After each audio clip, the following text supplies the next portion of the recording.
po kayo na lugar, na probinsya? Tacloban, sir. Tacloban. Tacloban City, Opo. sir. Kayo po ngayon ay Regional Director ng NBI sa BARM. Yes, sir. Opo. Yun po ba ay isang promosyon para sa inyo na madala sa BARM? Dahil totoo po ba na kayo ang tinatawag na Golden Boy ngayon sa NBI? I cannot comment on that po, Your Honor. Kasi po ang Nasa BARM po ako. Wala ho ako ngayon sa Opo. main office, sir. promotion po ba yon? Yung napunta kayo sa BARM? Balita ko po kasi ilang beses na kayo na-promote sa NBI. 12 years na po kayo, no? Sa NBI. Yes, sir. Opo. Ilang beses na po kayo na-promote? Since na pumasok ko ako sa NBI, Opo. sir, from investigation 1, 2, 3 noong 2015, 2016. Well, nung mula ako na pumasok ako sa academy, from investigation 1 hanggang ngayon sa regional director, sir. Ilang beses po yun? Sa isang taon po, ha? Sa isang taon? Anong taon po, sir, ang tinutukoy nyo? Bago po kayo napunta sa BARM. Bago ho ako napunta sa BARM, regional director po ako ng Mimaropa. May maropa. Region 4B, sir. Opo. Kayo po ba ang pumili sa BARM? Na Hindi kayo po, mapunta sir. to? In the exigency of service, doon po kami nilalagay kung ano ang tingin ng direktor na makakatulong kami sa bureau. Bakit po kayo naisip ng direktor na sa BARM po kayo? Kayo po ba ay may kaalaman sa Islam? Hindi ko po alam kung ano ang naging basis ng direktor, pero Kayo po mismo. Kayo po mismo. Ang BARM po kasi is Muslim Mindanao. Yes, Your Honor. Opo. Meron po kayong kaalaman sa Islam? In terms of what do you mean kaalaman, sir? Yung Sa religion po ng Islam kasi Muslim Mindanao. So, ibig sabihin, so kahit basic po siguro ng Islam, no? Yes, sir. Kahit naman ho sino pwedeng i-assign kahit saang regional office dito sa Pilipinas. Di ba po parang Regional autonomy ang autonomous region ng Muslim Mindanao. So, kailangan man siguro kahit paano meron kayong kaalaman sa Islam.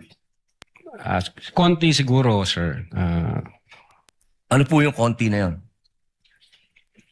Well, isa po akong Kristiyano at hindi ko ho malalaman yung kabuuan nung Siguro po dapat meron kayong basic din na knowledge ng Islam, ano? Sa pangalawang tanong po, okay na po yun.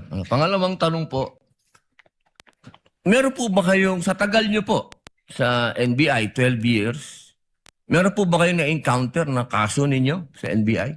Kayo po mismo na-filean ng kaso?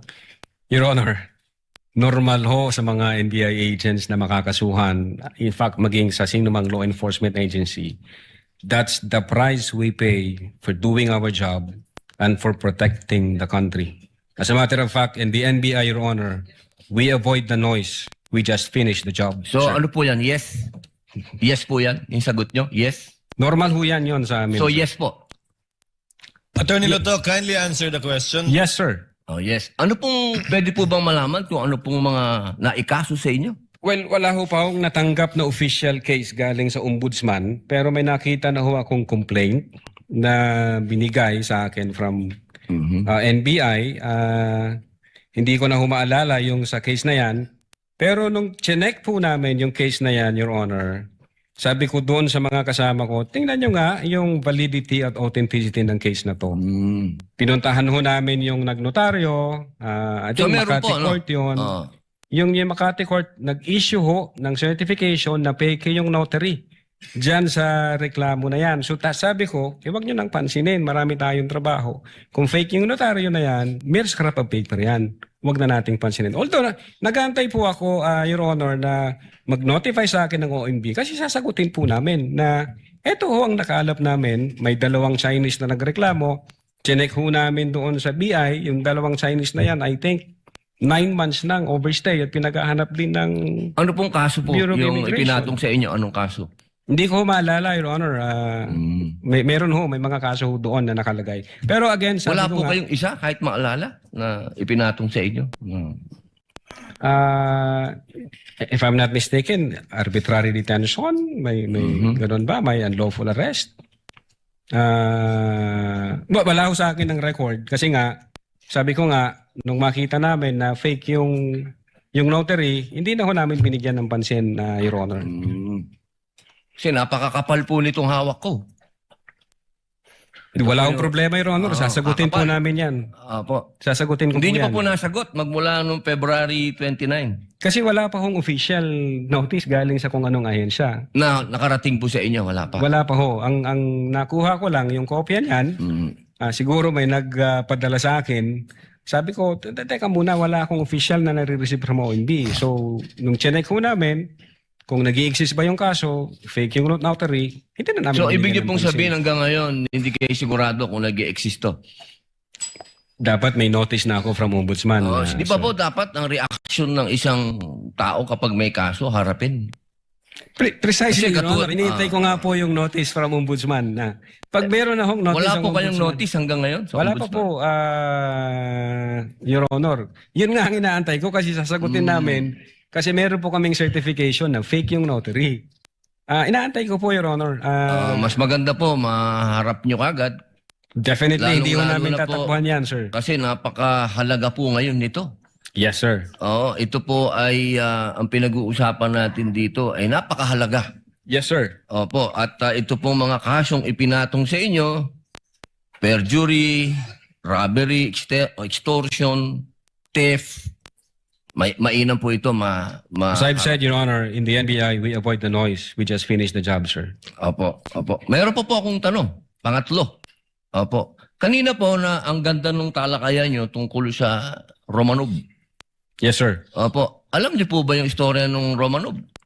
At ang gaganda po ng mga sagutan ninyo, alam niyo po ba yung historical background ng Romanov? Ang alam ko lang po dyan, Your Honor, yun yung nangyari sa, I think, Tsar, kung hindi ako nagkakamali sa Russia. Sa Russia. Opo. Opo. Sino po ba yung nakakalaban ng Tsar? Again, hindi ko po maalala, hindi ko po nakita yung buong... Yun. Kasi napakahalaga po malaman ng taong bayan kung sino po ang tinatawag natin na Romanov at sino yung nakalaban nila. Kasi po, katabi ko ang isa sa Marcos family. Yes, sir. Alam naman po natin lahat, batid natin lahat, na si Apo Lakay, Ferdinand Marcos Sr., ang number 1 na lumaban sa komunista dito sa Pilipinas.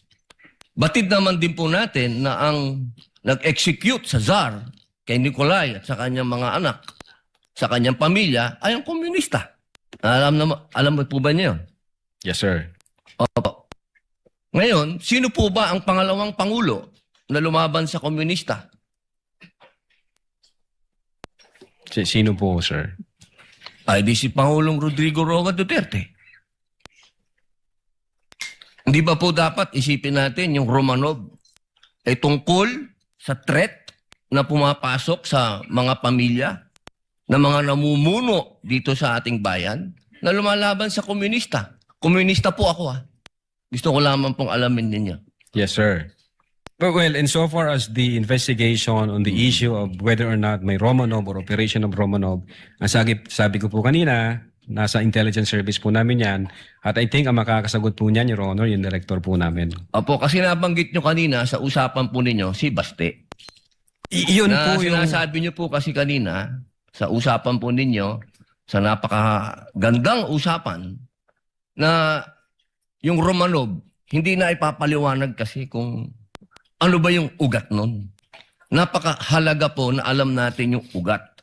Si Presidente Marcos Sr. ang lumaban sa komunista kaya nagkaroon ng threat noong 1986. Yes, sir. Ngayon, sinasabi ni Baste na nagkakaroon ng threat sa kanilang pamilya sapagkat alam naman nating lahat na ang nagpatuloy Feeling the heat? Meet the Perdon 2 Cool Ice T-shirt. Crafted with unique ice silk modal pattern, it feels instantly cool, breathable, and ultra-light. Forget the stuffy na ang nagpatuloy ng paglaban sa komunista pagkatapos ni Pangulong Rodrigo Roa Duterte ay si Inday Sara Duterte, ang ating Vice President. Sumasang-ayon po ba kayo doon? Wala po akong personal knowledge, sir. Ay, bakit po kayo walang personal knowledge? Eh, yun po ang sumunod na assignment ng ating DC Presidente pagkaupo niya. Siya po ang nag-take over ng NTFL CAC. Hindi po alam ng NBI yun. Well, nag-NTFL ka siya, pero yung factual circumstances doon, Factual. wala pa po akong Wala po kayong...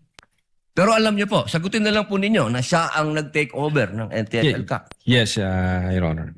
Opo. Isa na lang po, ginoong tagapamahalang hukom. Sabi niyo po kanina, ulitin ko lang po, gusto ko lang pong malaman uli.